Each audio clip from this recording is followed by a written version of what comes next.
नमस्कार दोस्तों, मैं आ चुका हूँ बिश्नोई सभा मंडी डब्बाली में। तो आइए जानते हैं बिश्नोई समाज के बारे में। आखिरकार बिश्नोई समाज है क्या, जो आजकल बहुत ज़्यादा चर्चा में चला हुआ है। तो इस बिश्नोई समाज के बारे में आइए जानते हैं।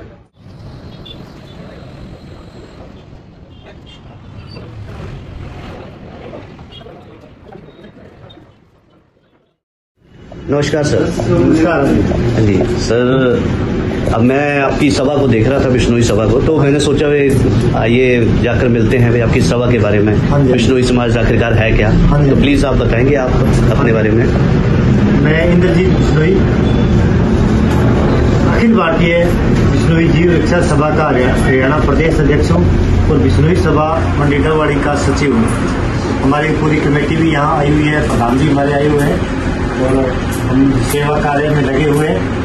तो बिश्नोई समाज आज ही नहीं, सदियों से पेड़ पौधों के लिए, जीव रक्षा के लिए हमेशा सेवा देते रहते हैं और अपनी जान भी कुर्बान कर देते हैं पेड़ पौधों के लिए, जीवों के लिए।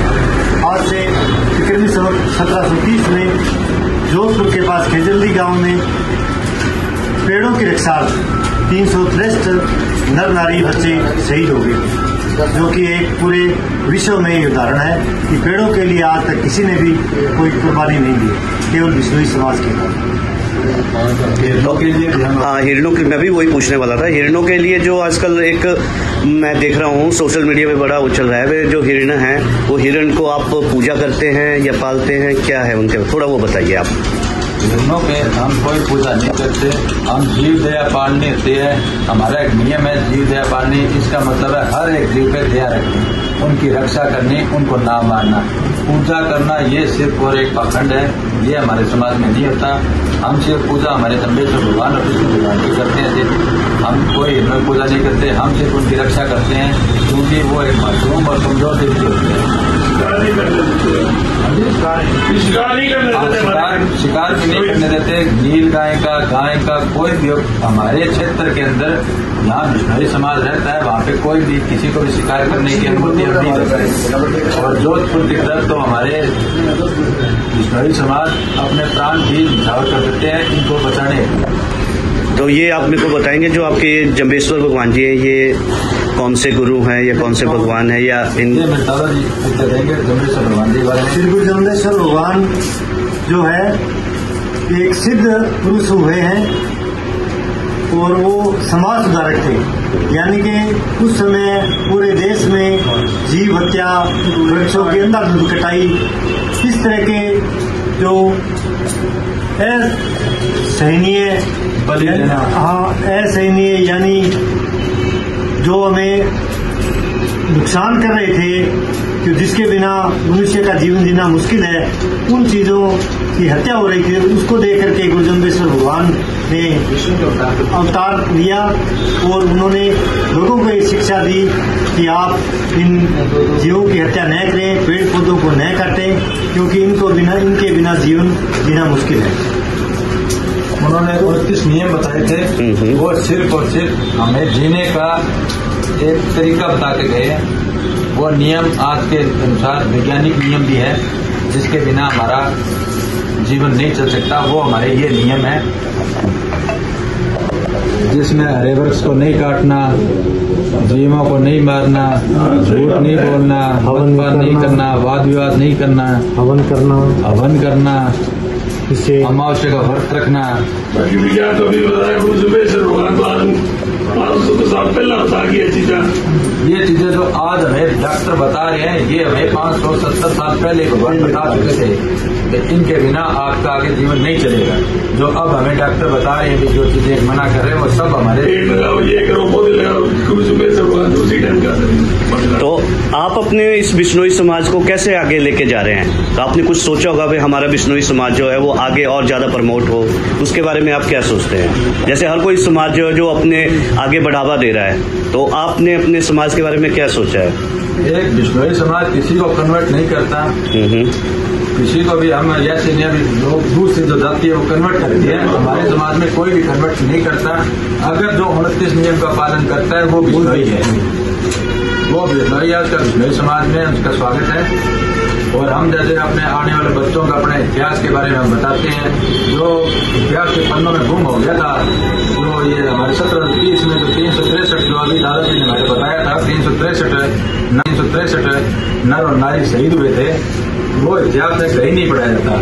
हमारे इंडिया के इतिहास में अकबर पढ़ाया, हुमायूं पढ़ाया, शहंशाह पढ़ाया, तो ये कभी नहीं बताया। ये भी तो चिपको आंदोलन 1974 में हुआ था, उसको तो चिपको आंदोलन बना दिया, जिसमें एक भी शहीद नहीं हुआ कोई भी।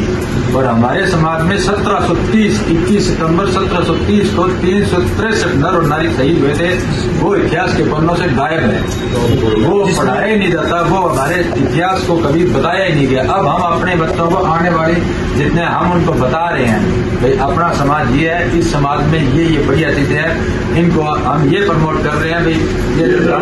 ये हमारे ये है सभी। तो यहाँ पे हमारे सत्संग होती है जिसको हम जागरण बोलते हैं, ठीक है। तो उनको बता के हम बुला के उनको सब बच्चों को बताते हैं, हमारे नियम बताते हैं, ये हमारे नियम है। इस हिसाब से हम अपने समाज को संगठित करके चल रहे हैं। इसी प्रकार जब 363 शहीद हुए, सबसे पहले शहीद माता अमृता देवी बिश्नोई जो अपने घर में गृह कार्य कर रही थी, जब राजा के सैनिक आए पेड़ काटने लगे तो उन्होंने जाके रोका भी आप पेड़ क्यों काट रहे हैं, ये हमारे प्राण से भी प्यारे होते हैं। तो नहीं माने कि हमें राजा का आदेश है। तो माँ अमृता देवी पेड़ के चिपक गई। जो चिपको आंदोलन ये भाई साहब अभी बताया अपने राजेंद्र भाई ने कि चिपको आंदोलन उस समय चला था जब माता अमृता देवी पेड़ के चिपक गई।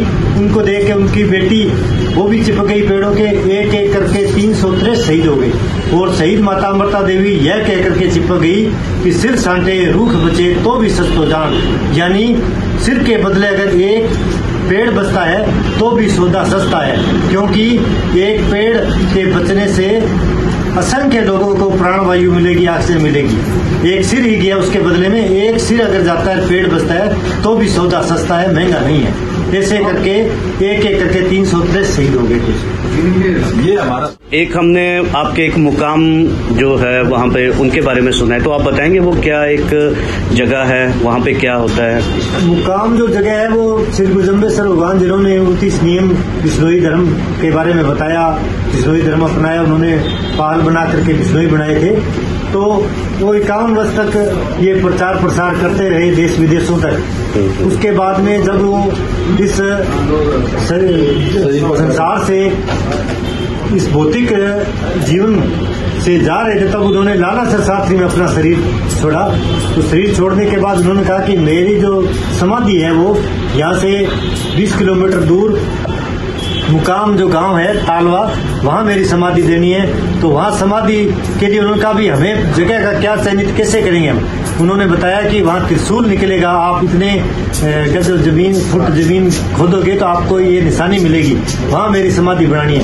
तो वहां वो त्रिशूल निकला और वहां समाधि दे करके उस मंदिर बनाया गया। और वो त्रिशूल आज भी जो मुकाम मंदिर है उसके ऊपर लगा हुआ है, अभी भी जाकर देख सकते हो, वो उस समय का त्रिशूल है। तो वहां समाधि दी गई। हमारा अंतिम संस्कार हिंदू की तरह नहीं है। हमारा अंतिम संस्कार में हम मिट्टी देते हैं। क्यों देते हैं? क्योंकि हमारे भगवान ने बोला था वृक्ष नहीं काटने। अगर हम हिंदुओं की तरह जलाते, हम हैं हिंदू ही वैसे, और अगर उनकी तरह हम जलाते तो बहुत पेड़ ज्यादा कट जाते। हाँ, आपके में दफनाते हैं, हमने सुना था ये। पेड़ को बचाने के लिए हमने वो गुरुजम्बेश्वर भगवान ने बोला था मिट्टी लगाई, डेड बॉडी के लिए एक पेड़ जलता है, पर वो हमारे इसलिए हमारे सिर्फ मिट्टी ही लगाते हैं। और मिट्टी भी हम सिंपल एक घर बनाते हैं, उसके अंदर वो मिट्टी देते हैं। जैसे मुस्लिम समाज वाले हैं वो घड़ा गुड़ा रखते हैं, वो हमारे पत्थर नहीं है, हमारे बिल्कुल सिंपल पत्थर है, हम मिट्टी ही लगाते हैं ताकि हमारे वो पर्यावरण को कोई नुकसान ना हो, पर्यावरण हमारा बचा रहे। कुछ लोग कह देते हैं कि मिट्टी देने पे वो शरीर डेड बॉडी है उसमें कीड़े पड़ते हैं, फिर काफी दिन तक कीड़े पड़े। ऐसा कोई नहीं है, ये अज्ञान ज्ञान के अभाव में है। कोई भी जो चीज है ना, हवा के बिना कीड़ा नहीं होता वहाँ।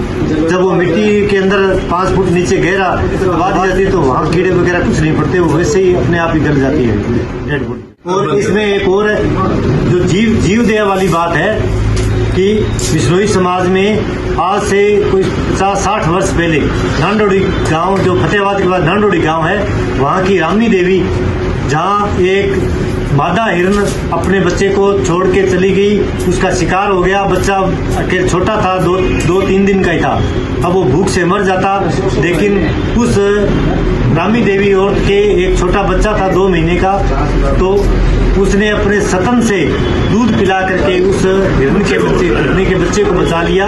ये भी एक बहुत बड़ी बात है। दुर्जम्बेश्वर भगवान के नियमों पर चलते हुए जीव दया पालने रुख निर्णय नहीं जावे, यानी जीवों पर दया करनी चाहिए, ये सोच करके उसने उस बच्चे को अपने सतन का दूध पिला करके उस बच्चे को बड़ा कर दिया, फिर उसको खेतों में छोड़ दिया। अब मैं पूछता हूँ भारत सरकार से, हमारा इतिहास कहाँ है? अकबर, हुमायूं, शहंशाह सभी का इतिहास पढ़ा दिया, हमारा इतिहास क्यों नहीं पढ़ाया गया आज तक? हम आपकी इस अपील को जो है भारत सरकार के पास जरूर रखेंगे, जो आपके समाज को आगे उजागर करे। तो जो आज बिश्नोई गैंग बता रहे हो, कभी कुछ ही बता रहे हो, तो ये जो बिश्नोई समाज की असली बात है वो क्यों नहीं बताई जा रही है? क्यों आपको फैलाई जा रही है हमारे बारे में? Thank you.